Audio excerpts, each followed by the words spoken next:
Public sector banks यानी PSBs हमारे देश के फाइनेंशियल सिस्टम की रीढ़ हैं। ये इकोनॉमिक ग्रोथ को आगे बढ़ाने और लाखों लोगों तक फाइनेंशियल इंक्लूजन पहुंचाने में बहुत इंपॉर्टेंट रोल निभाते हैं। ज्यादातर गवर्नमेंट ओनरशिप के साथ ये इंस्टीट्यूशंस पब्लिक ट्रस्ट और नेशनल इकोनॉमिक एस्पिरेशंस का भार अपने कंधों पर उठाते हैं।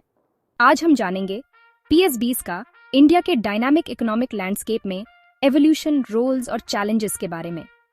पीएसबीज ने रूरल और अंडरसर्व्ड एरियाज में बैंकिंग सर्विसेज को पहुंचाने में बहुत महत्वपूर्ण भूमिका निभाई है। उन्होंने गवर्नमेंट स्कीम्स को इम्प्लीमेंट करने, इंफ्रास्ट्रक्चर डेवलपमेंट के लिए फंड्स चैनल करने और एग्रीकल्चर जैसे प्रायोरिटी सेक्टर्स को सपोर्ट करने में क्रिटिकल रोल निभाया है। इंडिया के सोशियो इकोनॉमिक फैब्रिक में उनकी ये डीप रूटेड प्रेजेंस उनकी सिग्निफिकेंस को दर्शाती है। पीएसबीज की इंपॉर्टेंस उनके फाइनेंशियल परफॉर्मेंस से कहीं बढ़ाकर है। उन्हें सोशल चेंज के इंस्ट्रूमेंट्स के रूप में देखा जाता है, जिन्हें अंडर प्रिविलेज्ड लोगों को अपलिफ्ट करने और इंक्लूसिव ग्रोथ को बढ़ावा देने की रिस्पॉन्सिबिलिटी सौंपी गई है। फाइनेंशियल लैंडस्केप में यही सोशल कमिटमेंट उन्हें दूसरों से अलग बनाती है। इंडिया में पीएसबीज का सफर देश के पोस्ट इंडिपेंडेंस इकोनॉमिक हिस्ट्री से जुड़ा हुआ है। 1955 में स्टेट बैंक ऑफ इंडिया की स्थापना एक महत्वपूर्ण मोड़ साबित हुई। इसने बैंकिंग को रिजर्व बैंक ऑफ इंडिया के दायरे में ला दिया, जिससे सेक्टर में ज्यादा कंट्रोल और डायरेक्शन की राह खुली। 1969 में 14 मेजर कमर्शियल बैंक्स का नेशनलाइजेशन एक ऐतिहासिक कदम था। इस बोल्ड मूव का मकसद क्रेडिट तक पहुंच को डेमोक्रेटाइज करना, मैसेज तक बैंकिंग सर्विसेज का विस्तार करना और नेशनल प्रायोरिटीज की तरफ फंड्स को डायरेक्ट करना था। बैंकिंग लैंडस्केप में एक ड्रामेटिक ट्रांसफॉर्मेशन आया, जिसमें पीएसबीएस ने डोमिनेंट रोल संभाला। 1980 के दशक में पीएसबी सेक्टर के भीतर फर्दर कंसोलिडेशन और रिफॉर्म्स देखने को मिले। इकोनॉमी की बढ़ती डिमांड्स को हैंडल करने के लिए कई स्मॉलर बैंक्स को मर्ज करके स्ट्रॉन्गर एंटिटीज बनाई गईं। इस पीरियड ने इंडिया में पीएसबीज के मॉडर्न स्ट्रक्चर की नींव रखी। सदी के मोड़ पर ग्रेटर एफिशिएंसी और स्केल की जरूरत के चलते मर्जर्स एंड एक्विजिशंस की एक और वेव आई। 2008 से 2020 तक कई पीएसबीज का मर्जर हुआ, जिससे लार्जर और मोर रोबस्ट इंस्टीट्यूशंस का उदय हुआ, जो ग्लोबलाइज्ड मार्केट में compete करने के लिए बेहतर ढंग से तैयार थे। 30 सितंबर 2024 तक इंडिया में 12 पब्लिक सेक्टर बैंक्स हैं। ये इंस्टीट्यूशंस अपने वास्ट ब्रांच नेटवर्क्स और कस्टमर बेस के साथ बैंकिंग लैंडस्केप में अपना दबदबा बनाए हुए हैं। हर पीएसबी अपने यूनिक हिस्ट्री, स्ट्रेंथ्स और ब्रॉडर फाइनेंशियल इकोसिस्टम में अपने फोकस एरिया से पहचाना जाता है। स्टेट बैंक ऑफ इंडिया, जिसमें गवर्नमेंट होल्डिंग 57.58% है। पंजाब नेशनल बैंक, जिसमें गवर्नमेंट होल्डिंग 57.98% है। बैंक ऑफ बड़ौदा, जिसमें गवर्नमेंट होल्डिंग 51.80% है। कनारा बैंक, जिसमें गवर्नमेंट होल्डिंग 63.17% है। यूनियन बैंक ऑफ इंडिया, जिसमें गवर्नमेंट होल्डिंग 63.44% है। ये banks bank of India, Indian overseas bank, central bank of India, UCO bank और बैंक ऑफ महाराष्ट्र जैसे अन्य बैंक्स के साथ इंडिया के इकोनॉमिक ग्रोथ और डेवलपमेंट को सपोर्ट करने में क्रिटिकल रोल निभाते हैं।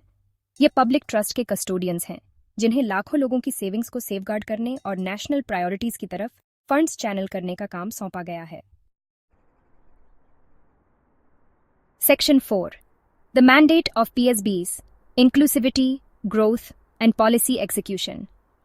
पब्लिक सेक्टर बैंक्स का रोल ट्रेडिशनल बैंकिंग फंक्शन से कहीं आगे तक फैला हुआ है। उन्हें एक मल्टी फैसेटेड मैंडेट सौंपा गया है, जिसमें फाइनेंशियल इंक्लूजन, इकोनॉमिक डेवलपमेंट और गवर्नमेंट पॉलिसीज का इम्प्लीमेंटेशन शामिल है। ये ब्रॉड स्कोप इंडियन कॉन्टेक्स्ट में उनकी सिग्निफिकेंस को रेखांकित करता है। फाइनेंशियल इंक्लूजन पीएसबी मैंडेट के केंद्र में है। उन्हें हर नागरिक को अफोर्डेबल और एक्सेसिबल बैंकिंग सर्विसेज प्रोवाइड करने, अर्बन रूरल डिवाइड को पाटने और मार्जिनलाइज्ड कम्युनिटीज को एम्पावर करने का काम सौंपा गया है। प्रधानमंत्री जन धन योजना जैसी पहल फाइनेंशियल इंक्लूजन के प्रति उनकी कमिटमेंट को दर्शाती है। Public sector banks economic development के लिए भी महत्वपूर्ण हैं। वे एग्रीकल्चर, इंफ्रास्ट्रक्चर और स्मॉल एंड मीडियम एंटरप्राइजेज जैसे क्रिटिकल सेक्टर्स को क्रेडिट चैनल करने के लिए जिम्मेदार हैं। नेसेसरी फाइनेंशियल इम्पेटस प्रोवाइड करके वे जॉब क्रिएशन को बढ़ावा देते हैं, प्रोडक्टिविटी को बूस्ट करते हैं और इकोनॉमिक ग्रोथ को आगे बढ़ाते हैं। सरकार के इंस्ट्रूमेंट्स के रूप में PSBs various social welfare schemes और इकोनॉमिक पॉलिसीज को इम्प्लीमेंट करने में वाइटल रोल निभाते हैं। सब्सिडीज डिस्ट्रीब्यूट करने से लेकर डिजिटल पेमेंट्स को बढ़ावा देने तक वे गवर्नमेंट इनिशिएटिव्स को टैंजिबल आउटकम्स में ट्रांसलेट करने के लिए एक कॉन्ड्यूट का काम करते हैं। Section 5 a snapshot of financial health performance indicators. Public sector banks के फाइनेंशियल परफॉर्मेंस पर कॉन्स्टेंटली स्क्रूटनी और एनालिसिस होती रहती है। जहां एक तरफ वे इंडियन इकोनॉमी में क्रिटिकल रोल निभाते हैं, वहीं दूसरी तरफ उन्हें एसेट क्वालिटी, प्रॉफिटेबिलिटी और एफिशिएंसी से जुड़े चैलेंजेस का भी सामना करना पड़ता है। यहाँ फिस्कल ईयर 24 की दूसरी तिमाही के लिए मेजर पीएसबीज के की फाइनेंशियल मेट्रिक्स की एक ग्लिम्स दी गई है। ये figures major public sector banks के फाइनेंशियल हेल्थ की एक स्नैपशॉट प्रोवाइड करती हैं। जहां कुछ बैंक्स ने स्ट्रॉन्ग प्रॉफिट्स और इंप्रूव्ड एसेट क्वालिटी रिपोर्ट की है, वहीं कुछ अभी भी चैलेंजेस से जूझ रहे हैं।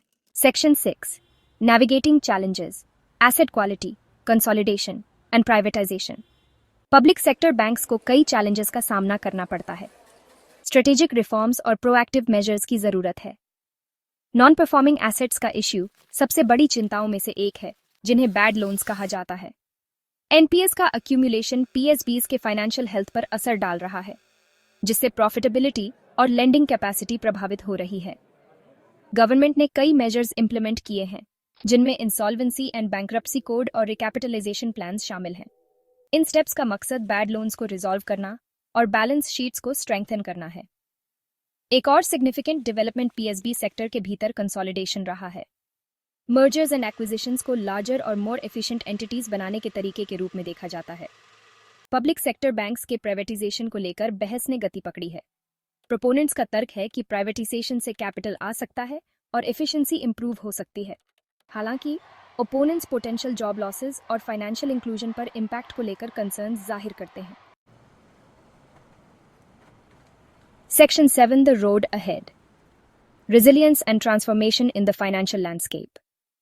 पब्लिक सेक्टर बैंक्स इंडिया के फाइनेंशियल फैब्रिक का एक अभिन्न अंग बने हुए हैं।